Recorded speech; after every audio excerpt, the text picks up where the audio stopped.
ఈ రామకుప్పానికి సంబంధించి చంద్రబాబు నాయుడు గారి సొంత నియోజకవర్గం. ఈ రామకుప్పానికి సంబంధించి ఎంపీటీసీకి సంబంధించిన ఒక కేస్ స్టడీ. ఒక ఎంపీపీ చనిపోయిన పరిస్థితుల మధ్య ఎన్నికలు జరుగుతూ ఉన్నాయి.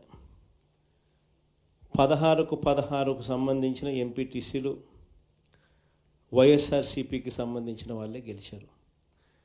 మరి ఇలాంటి చోట ఎందుకు చంద్రబాబు అనే వ్యక్తి పోటీ పెడతా ఉన్నాడు? గెలవడం అన్నదానికి మీనింగ్ ఎక్కడుంది? గెలవలేము అన్న సంగతి తెలుసు.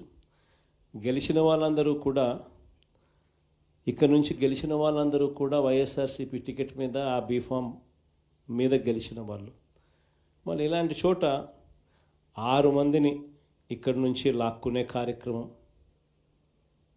చంద్రబాబు నాయుడు గారి దగ్గరుండి చేశారు.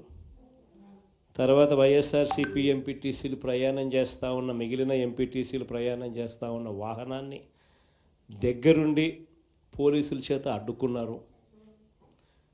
హైకోర్టు ఆదేశాలతో భద్రత కల్పించాల్సిన పోలీసులు సాక్షాత్తుగా దగ్గరుండి చంద్రబాబు నాయుడు గారికి వాచ్మెన్ లాగా తయారయ్యారు.